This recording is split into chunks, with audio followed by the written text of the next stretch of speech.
printing, and I really love the colors that are incorporated with this figure. This like a ghostly green here. It's kind of like a yellowish lime green with this white. It's a great ghoulish color for him, and it's also like a unique cape. If you guys didn't know, it might be the same pattern, like cut of cloth as the Nazgul cape, but obviously this is white instead of black. And both of those capes were only ever used for these Lord of the Rings figures, so it's a very cool one. He's going for surprisingly a larger amount than he used to. He used to be like, like $20. Now he's more closer to nearly 50 sometimes. So it's pretty happy to grab him today. And it might even be good for some customs. Like, this is a really cool belt piece even. So we'll see. We'll see. He's a very nice one. I'm happy to have him with my other Lord of the Rings characters. All right, here's some interesting, another cool figure. Here is Commander Wolf. This is the old Commander Wolf that only came out in one set from Rebels. He goes for about $60. He's a very cool figure. I'm only needing Gregor now because I have the OG Captain Rex, and also the newer one from 2013, and the newest one from the Battle Pack. And the old Captain Rex, who goes with this Commander Wolf. I just need Commander Gregor now, so it'd be really cool to get him to have the trio that we see in Rebels with that battle-damaged ATTE set that came out way back when. Pretty simple figure, but it's a very cool head print and front and torso back. This is very nice. No cracks either, so I got a good condition one. Yep, very cool. All right, now we're getting into some very interesting things. So here is a snowtrooper, but don't be fooled, my friends, because this is not your average snowtrooper, because on the back there's actually this.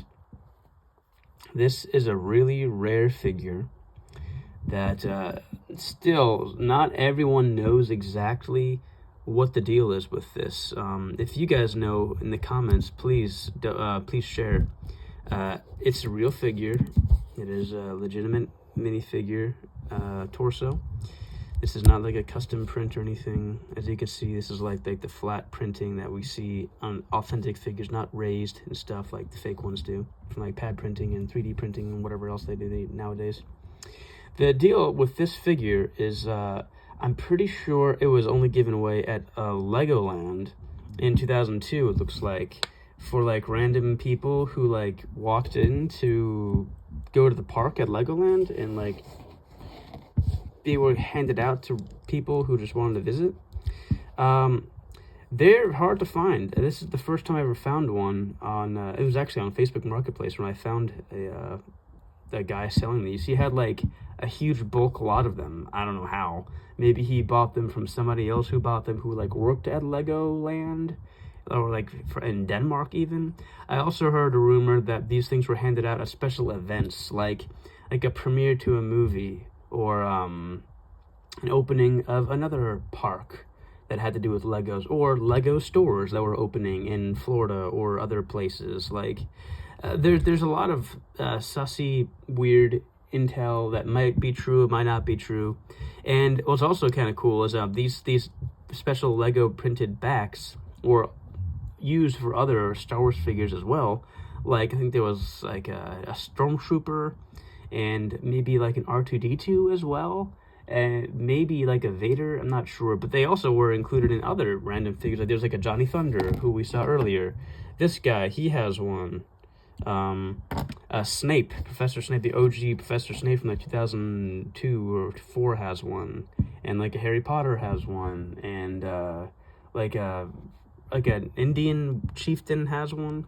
There's a whole bunch. If you look it up on Bricklink, it's kind of hard to narrow it down, but if you're able to exactly find, like type in like Lego logo printed on back figure thing, then maybe you can find a whole bunch of them. And yeah, do some more research yourself and let me know in the comments what you find.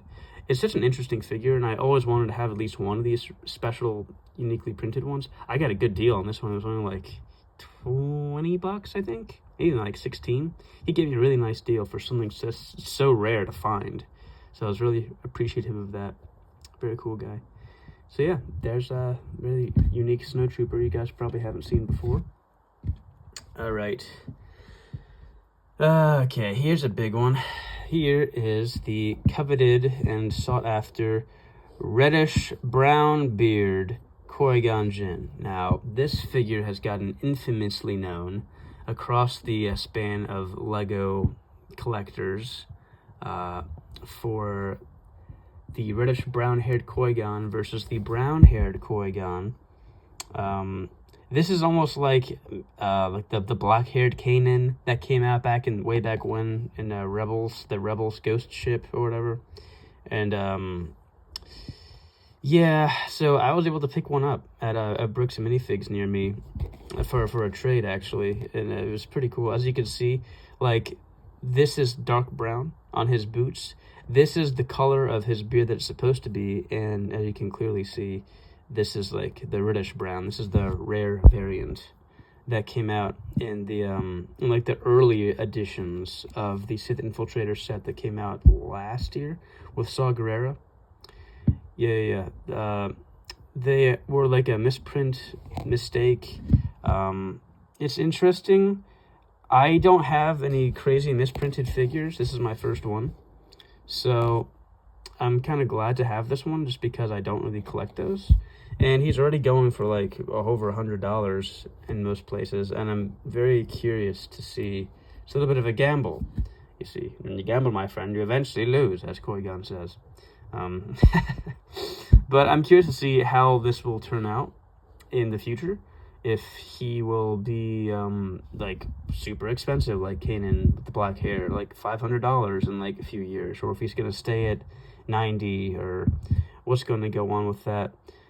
So yeah, pretty cool, interesting backstory with that figure. Happy to have him. Last but not least of the entire minifigure haul. Woo! Good job, guys. You made it into 3 videos. So here we go. Drum roll. This here, the last one I got, is the brand new Jango Fett UCS minifigure. I love this figure. If you guys recall, I was obsessed with Jango Fett, with the OG Jango Fett, which I also have on this channel, reviewing him and looking at him. There's so many things to talk about. I love how this Jango has this beautiful arm printing. I've been dying for Jango Fett to have arm printing since 2002. Or frankly, more like 2003 when the Cloud City Boba Fett first came out. I was always wishing so much that a Jango Fett could have as much detail as the Boba Fett. And we never got that until now in 2025.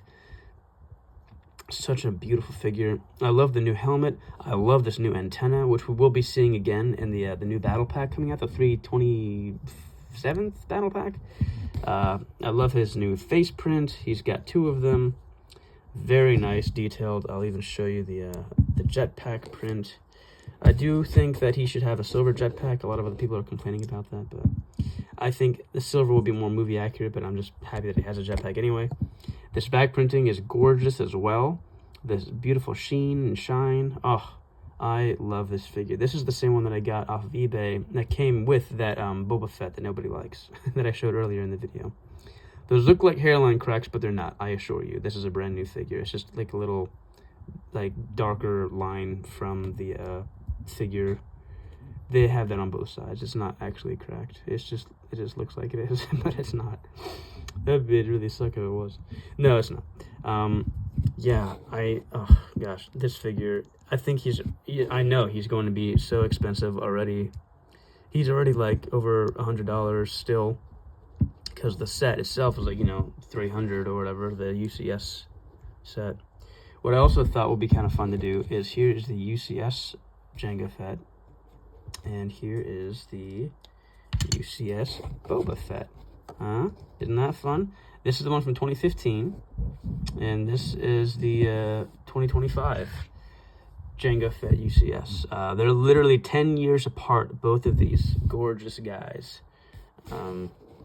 So what's going on here is that we have the arm printing on the Boba Fett, And comparing that with the Jango Fett over here, see how it has this beautiful shine on the gold pauldrons here for Boba.